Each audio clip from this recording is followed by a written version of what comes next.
ನಾಲ್ಕನೇ ಅಧ್ಯಾಯ ಎರಡನೇ ಶ್ಲೋಕ. ಏವಂ ಪರಂಪರಾ ಪ್ರಾಪ್ತಂ ಇಮಂ ರಾಜರ್ಷಯೋ ವಿದುಃ ಸಕಾಲೇನೇಹ ಮಹತ ಯೋಗೋ ನಷ್ಟ ಪರಂತಪ.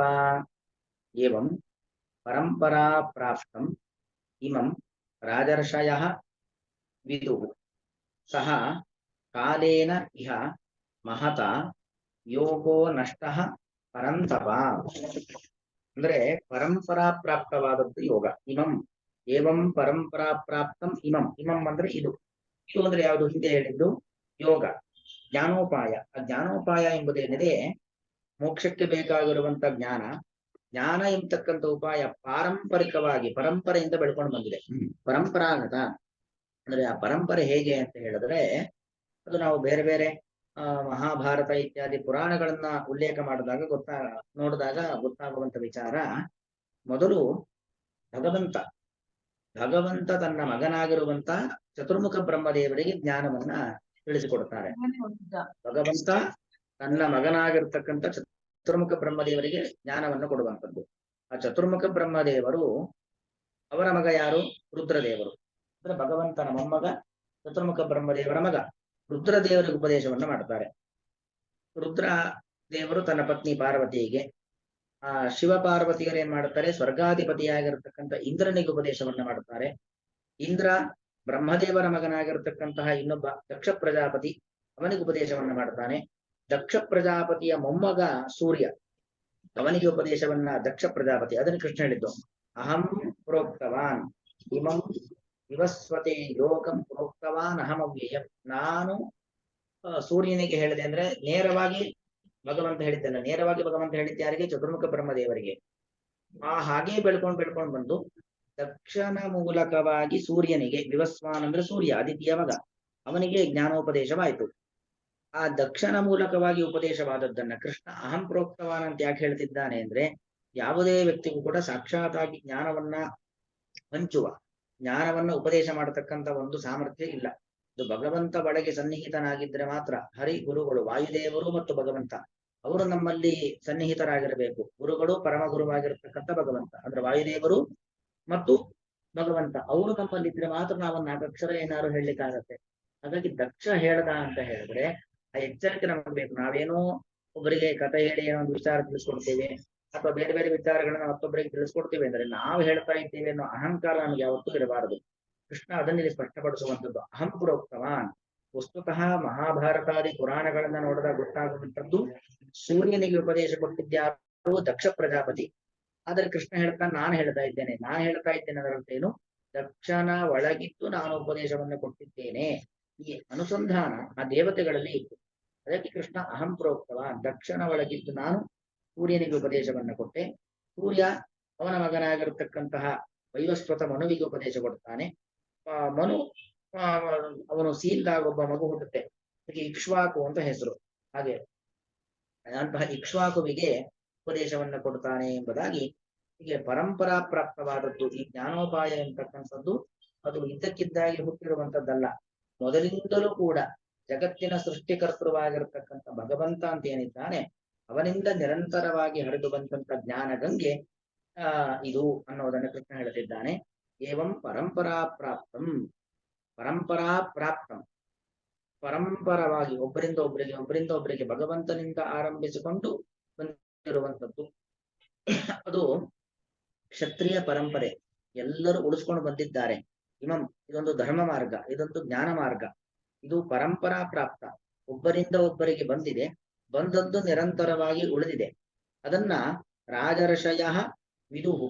ರಾಜರ್ಷಯ ರಾಜರಾಗಿ ಹುಟ್ಟಿದರೂ ಕೂಡ ಋಷಿಗಳಂತೆ ಜೀವನವನ್ನ ನಡೆಸಿರ್ತಕ್ಕಂಥವರೆಲ್ಲರೂ ಕೂಡ. ಏನು ಸೂರ್ಯನ ವಂಶ, ರಾಮಚಂದ್ರ ದೇವರ ವಂಶ ಇದೆ, ಅಲ್ಲಿ ಬಂದಿರತಕ್ಕಂಥ ಸೂರ್ಯ ಇರಬಹುದು, ವೈವಸ್ವತ ಮನು ಇರಬಹುದು, ಇಕ್ಷ್ವಾಕು, ವಿಪುಕ್ಷಿ, ಹಾಗೆ ಅನೇಕ ರಾಜರು ಬರ್ತಾರೆ. ಅವರೆಲ್ಲರೂ ರಾಜರು, ಆದರೆ ಋಷಿಯಂತೆ ತ್ಯಾಗ ಭಾವನೆಯಿಂದ ಜೀವನವನ್ನ ನಡೆಸಿದ್ದಾರೆ, ರಾಜ್ಯಭಾರವನ್ನ ಮಾಡಿದ್ದಾರೆ. ಯಾರು ಕೂಡ ಭೋಗ ಭಾವನೆಯನ್ನು ಹೊಂದಿರಲಿಲ್ಲ. ಪ್ರತಿಯೊಬ್ಬರು ಕೂಡ ತ್ಯಾಗ ಭಾವನೆ, ಭಗವಂತ ನಮಗೆ ಕೊಟ್ಟಂತ ಒಂದು ಜವಾಬ್ದಾರಿ ಅನ್ನೋ ಉದ್ದೇಶದಿಂದಾಗಿ ರಾಜ್ಯಭಾರ ಮಾಡಿದ್ದಾರೆ ಹೊರತು ಯಾವುದೇ ಒಂದು ಸಂಪತ್ತಿನ ವ್ಯಾಮೋಹದಿಂದ ರಾಜ್ಯಭಾರವನ್ನು ನಡೆಸಿರ್ತಕ್ಕಂಥವರಲ್ಲ ಇವರ್ಯಾರು ಕೂಡ.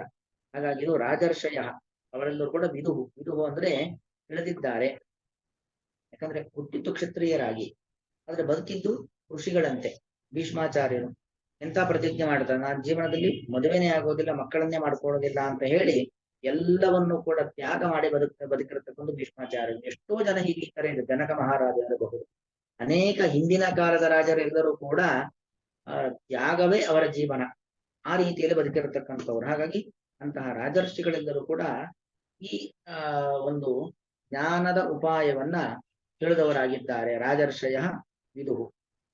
ಅದರದೇನಾಯ್ತು, ಇಹ ಮಹತಾ ಕಾಲೇನ ಯೋಗ ನಷ್ಟ.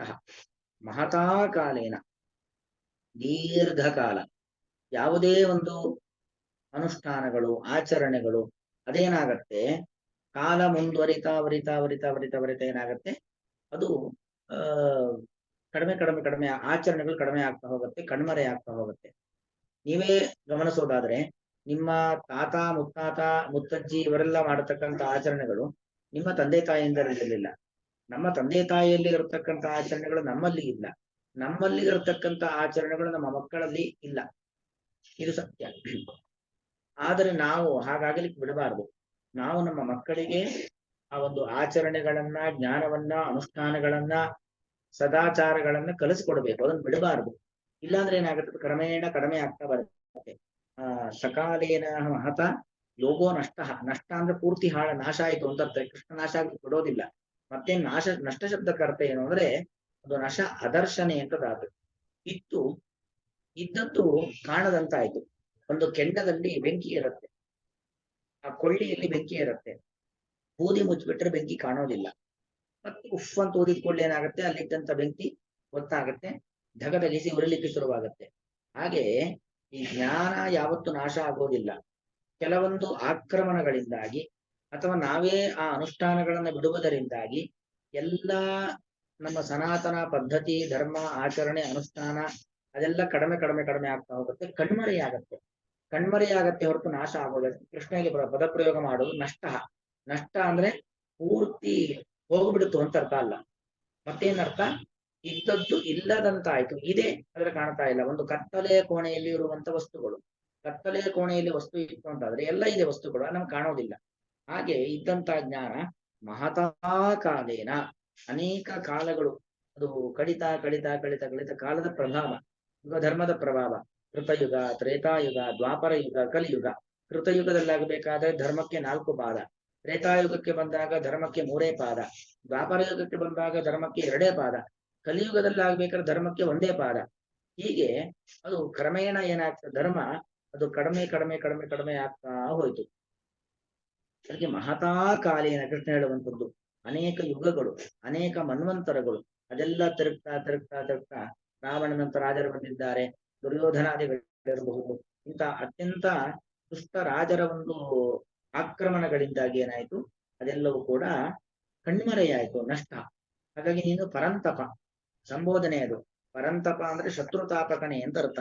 ಶತ್ರುಗಳು 2 ರೀತಿಯಲ್ಲಿ, ಒಂದು ನೇರವಾಗಿ ನಮ್ಮ ದೇಹದ ಮೇಲೆ ಆಕ್ರಮಣ ಮಾಡತಕ್ಕಂತ ಒಂದು ಶತ್ರುಗಳಾದ್ರೆ, ಇನ್ನೊಂದು ನಮ್ಮ ಬುದ್ಧಿಯ ಮೇಲೆ ಆಕ್ರಮಣ ಮಾಡತಕ್ಕಂತ ಶತ್ರುಗಳು, ಇಂಟೆಲೆಕ್ಚುಯಲ್ ಅಂದ್ರೆ ನಮ್ಮ ಬೌದ್ಧಿಕವಾದ ಸಾಮರ್ಥ್ಯವನ್ನ ನಾಶ ಮಾಡತಕ್ಕಂಥ ಶತ್ರುಗಳು.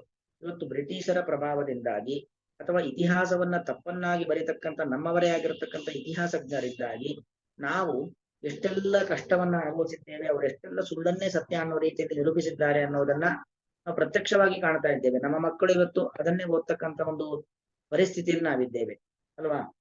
ಅಂದ್ರೆ ಆ ಒಂದು ದೈತ್ಯ ಸಂತಾನ ಅವತ್ತಿಂದ ಇವತ್ತಿನವರೆಗೂ ಇದೆ. ಆ ದೈತ್ಯರು ಏನು ಮಾಡ್ತಾರೆ, ಸುಳ್ಳನ್ನೇ ಸತ್ಯ ಅನ್ನೋ ರೀತಿಯಲ್ಲಿ ಬಿಂಬಿಸ್ತಾರೆ. ಯಾವತ್ತೂ ಅಷ್ಟೇ ಸುಳ್ಳನ್ನೇ 100 ಸರಿ ಹೇಳಿದಾಗ ಅದೇ ಸತ್ಯ ಅನ್ನೋ ಭಾವನೆ ಜನರಿಗೆ ಬಂದು ಬಿಡತ್ತೆ. ಆ ರೀತಿಯಲ್ಲಿ ಏನಾಗ್ತಾ ಇದೆ, ಜ್ಞಾನ ಎಂಬುವಂಥದ್ದು ಕಣ್ಮರೆ ಆಗುವಂತ ಹಂತಕ್ಕೆ ಬಂದಿದೆ. ಇದ್ದದ್ದು ಇಲ್ಲದಂತೆ ಆಗಿದೆ. ಯಾವತ್ತೂ ಕೂಡ ಇದ್ದದ್ದು ನಮಗೆ ಉಪಯೋಗ ಅಲ್ಲ, ಇದ್ದದ್ದು ನಾವು ಎಷ್ಟು ಮಟ್ಟಿಗೆ ಬಳಸ್ಕೊಳ್ತಾ ಇದ್ದೇವೆ ಅದು ನಮಗೆ ಉಪಯೋಗ ಬರುವಂತದ್ದು. ಬನ್ನಂದಿಯವರು ಹೇಳ್ತಾರಲ್ಲ, ಇರುವು ಸಂಪತ್ತಲ್ಲ, ಇರುವಿನ ಅರಿವು ಸಂಪತ್ತು. ಇದ್ದದ್ದು ಸಂಪತ್ತಲ್ಲ, ಇದ್ದದ್ದನ್ನ ಇದೆ ಅಂತ ನಾವು ತಿಳ್ಕೊಳ್ಬೇಕು, ತಿಳ್ಕೊಂಡು ನಾವು ಅದನ್ನು ಬಳಸ್ಕೊಳ್ಬೇಕು, ಆಗ ಅದು ಸಂಪತ್ತಾಗತ್ತೆ. ಅಂದ್ರೆ ಎಲ್ಲ ಉತ್ಕೃಷ್ಟವಾಗಿರತಕ್ಕಂಥ ಒಂದು ಜ್ಞಾನದ ಒಂದು ಸಂಪತ್ತು ಏನಿದೆ, ಅದು ಕ್ರಮೇಣ ದುಷ್ಟರ ಒಂದು ಆಕ್ರಮಣಗಳಿಂದಾಗಿ ನಾಶ ಆಗ್ತಾ ಇದೆ. ನಾಶ ಅಂದ್ರೆ ಅದರ್ಶನ. ಎಷ್ಟು ಜನ ರಾಜರು ಬಂದಿದ್ದಾರೆ ಕೃಷ್ಣನ ಕಾಲದಲ್ಲೇ. ಕಂಸ, ಕೀಚಕ, ಜರಾಸಂಧ ಎಷ್ಟೆಲ್ಲ ಬಂದಿದ್ದಾರಲ್ವಾ ಅಂತ ಅನೇಕ ರಾಜರುಗಳಿಂದಾಗಿ ಯೋಗ ಎಂಬುವಂಥದ್ದು ಕಣ್ಮರೆಯಾಗಿದೆ. ಯೋಗ ಅಂದ್ರೆ ಜ್ಞಾನೋಪಾಯ, ಅದು ಕಣ್ಮರೆಯ ಹಂತಕ್ಕೆ ತಲುಪಿದೆ. ಹಾಗಾಗಿ ನೀನು ಪರಂತಪ, ಶತ್ರುತಾಪಕ, ಅಂತಹ ಶತ್ರುಗಳನ್ನ ತದೆಬಡಿದು ಅವರನ್ನ ಕಟ್ಟಿ ಹಾಕಿ ಅವರನ್ನ ಕೊಂದು ನೀನು ಜ್ಞಾನವನ್ನ ಸ್ಥಾಪನೆ ಮಾಡು. ಯಾಕಂದ್ರೆ ನೀವು ಕ್ಷತ್ರಿಯರು ಬಲವಾಗಿಲ್ಲ ಅಂತ ಆದ್ರೆ ಬ್ರಾಹ್ಮಣರು ವೇದಾಂತವನ್ನ ಅಧ್ಯಯನ ಮಾಡ್ಲಿಕ್ಕೆ ಆಗೋದಿಲ್ಲ. ಜ್ಞಾನ ಋಷಿಮುನಿಗಳು ನೆಮ್ಮದಿಯಿಂದ ಯಾಗ ಮಾಡಬೇಕು, ಅಧ್ಯಾಪನವನ್ನ ಮಾಡಬೇಕು ಅಂತ ಆದ್ರೆ ಕ್ಷಾತ್ರ ತೇಜಸ್ಸು ಚೆನ್ನಾಗಿದ್ದು ಸಂರಕ್ಷಣೆ ಮಾಡಬೇಕು. ಕ್ಷಾತ್ರ ತೇಜಸ್ಸು ಚೆನ್ನಾಗಿದ್ದು ಸಂರಕ್ಷಣೆ ಮಾಡಿಲ್ಲ ಅಂತ ಆದ್ರೆ ಯಾರಿಗೂ, ಬ್ರಾಹ್ಮಣರಿಗಾಗ್ಲಿ, ವೈಶ್ಯರಿಗಾಗ್ಲಿ, ಶೂದ್ರರಿಗಾಗ್ಲಿ ಯಾರಿಗೂ ಕೂಡ ಬಲವೇ ಇಲ್ಲ, ಬದುಕ್ಲಿಕ್ಕೆ ಆಗೋದಿಲ್ಲ. ಇವತ್ತು ಎಷ್ಟು ದೇಶಗಳನ್ನು ನೋಡಿ, ಎಲ್ಲಿ ಒಂದು ಮಿಲಿಟರಿ ವ್ಯವಸ್ಥೆ ಚೆನ್ನಾಗಿಲ್ವೋ, ಪ್ರಬಲವಾಗಿಲ್ವೋ ಆ ದೇಶ ಬಹಳ ಆಕ್ರಮಣೆಗಳಿಗೆ ಒಳಗಾಗತ್ತೆ, ಅವ್ರ ಬದುಕು ತುಂಬಾ ದುರ್ಬಲವಾಗತ್ತೆ, ಅವ್ರು ಏನನ್ನು ಕೂಡ ಉಳಿಸ್ಕೊಳ್ಲಿಕ್ಕೆ ಆಗೋದಿಲ್ಲ. ನಮ್ಮ ಕಾಶ್ಮೀರ ಮೊದಲಾದಂತಹ ಪ್ರದೇಶಗಳಲ್ಲಿ ಹಿಂದೆ ಎಷ್ಟೆಲ್ಲ ಕಷ್ಟ ನಷ್ಟಗಳಾಗಿದೆ ಅಂತ ನಮ್ಮ ಕಣ್ಣು ಮುಂದೆ ಇರತಕ್ಕಂಥದ್ದು. ಯಾಕಂದ್ರೆ ಆಗಿನ ಕಾಲದಲ್ಲಿ ಆ ನಮ್ಮ ಕ್ಷಾತ್ರ ತೇಜಸ್ಸು, ಸೈನ್ಯ ಬಲ ಅಷ್ಟು ಚೆನ್ನಾಗಿರ್ಲಿಲ್ಲ. ಯಾಕೆ ಸೈನ್ಯಕ್ಕೆ ಬಲಪಡಿಸುವಂತ ಒಂದು ಕೈ ಮೇಲ್ಗಡೆ ಇರಲಿಲ್ಲ. ಅದರಿಂದಾಗಿ ಕ್ಷತ್ರಿಯರ ಕೆಲಸ ಇದು, ಜ್ಞಾನವನ್ನ ಉಳಿಸುವಂಥದ್ದು, ದೇಶದ ಆಚಾರ ವಿಚಾರ ಸನಾತನ ಸಂಸ್ಕೃತಿ ಪದ್ಧತಿ ಎಲ್ಲವನ್ನು ಕೂಡ ಉಳಿಸುವಂಥದ್ದು ನಿಮ್ಮೆಲ್ಲರ ಕೆಲಸ. ಹಾಗಾಗಿ ನೀನು ಪರಂತಪ, ಶತ್ರುಗಳನ್ನ ತಪ್ಪಿಸುವವನಾಗು, ಶತ್ರುಗಳನ್ನ ನೀನು ಸದೆಬಡಿ ಎಂಬುದಾಗಿ ಆದೇಶವನ್ನ ಮಾಡೋದು. ಆದೇಶ ಮಾಡುವ ಮೂಲಕವಾಗಿ ಪರಂತಪ, ಅವನ ಸಾಮರ್ಥ್ಯವನ್ನ ನೆನಪು ಮಾಡಿಕೊಡುತ್ತ ಕೃಷ್ಣ ಪರಂತಪ ಎಂಬುದಾಗಿ ಸಂಬೋಧನೆಯನ್ನು ಮಾಡಿ ಈ ವಿಚಾರವನ್ನು ಹೇಳುತ್ತಿದ್ದಾನೆ. ಪರಂತಪ, ಎಲೆ ಶತ್ರುತಾಪಕನೇ, ಏವಂ ಈ ರೀತಿಯಾಗಿ ಪರಂಪರಾ ಪ್ರಾಪ್ತಂ, ಒಬ್ಬರಿಂದ ಒಬ್ಬರಿಗೆ ಹರಿದು ಬಂದಿರುವಂತ ಇಮಂ ಈ ಒಂದು ಧರ್ಮ ಮಾರ್ಗವನ್ನು, ಈ ಒಂದು ಜ್ಞಾನ ಮಾರ್ಗವನ್ನು ರಾಜರ್ಷಯ ವಿದುಹು, ರಾಜರಾಗಿದ್ದರೂ ಕೂಡ ಋಷಿಗಳಂತೆ ಜೀವನವನ್ನ ನಡೆಸಿರ್ತಕ್ಕಂತಹ ಜ್ಞಾನಿಗಳು ವಿದುಹು ತಿಳಿದಿದ್ದಾರೆ. ಅಥವಾ ಇನ್ನೊಂದರ್ಥ, ಇಲ್ಲಿ ರಾಜರಾಗಿದ್ದು ಋಷಿಗಳಂತೆ ಬದುಕುವವರು ಅಂತ ಒಂದರ್ಥ, ಅಥವಾ ರಾಜರು ಮತ್ತು ಋಷಿಗಳು ಹಾಗೂ ಅರ್ಥವನ್ನು ಹೇಳಬಹುದು. ರಾಜರಿಗೂ ಇದೆಲ್ಲ ಗೊತ್ತಿರುವಂತದ್ದು, ಹಾಗೂ ಋಷಿಗಳು ಕಶ್ಯಪ ಮೊದಲಾಗ ವಿಶ್ವಾಮಿತ್ರ ಮೊದಲಾಗಿರ್ತಕ್ಕಂಥ ಋಷಿಗಳು ಅವರೆಲ್ಲರೂ ತಿಳಿದಿದ್ದಾರೆ. ಸಹ ಯೋಗ ಅಂತಹ ಜ್ಞಾನೋಪಾಯವು ಮಹತಾ ಕಾಲೀನ ಅನೇಕ ಯುಗಗಳ ಒಂದು ಕಳೆಯುವಿಕೆಯಿಂದಾಗಿ ನಷ್ಟ ಅಂದ್ರೆ ಕಣ್ಮರೆಯಾಗಿ ಕುಳಿತಿದೆ. ಅದು ಕಣ್ಮರೆಯಾದದ್ದನ್ನ ಮತ್ತೆ ಪ್ರಕಟವಾಗುವಂತೆ ಮಾಡು. ಹಾಗಾಗಿ ನೀನು ಪರಂತಪ, ಪರಾನ್ ಶತ್ರುಗಳನ್ನು ತಪಿಸು, ಶತ್ರುಗಳಿಗೆ ತೊಂದರೆಯನ್ನು ಕೊಡು, ಶತ್ರುಗಳನ್ನ ಸಂಹಾರ ಮಾಡುವುದು ಎಂಬುದಾಗಿ ಕೃಷ್ಣ ಇಲ್ಲಿ ಹೇಳ್ತಕ್ಕಂಥದ್ದು. ಏವಂ ಪರಂಪರಾ ಪ್ರಾಪ್ತಂ ಇಮಂ ರಾಜರ್ಷಯೋ ವಿದುಃ ಸಕಾಲೇನೇಹ ಮಹತಾ ಯೋಗೋ ನಷ್ಟ ಪರಂತಪ. ಶ್ರೀಕೃಷ್ಣ.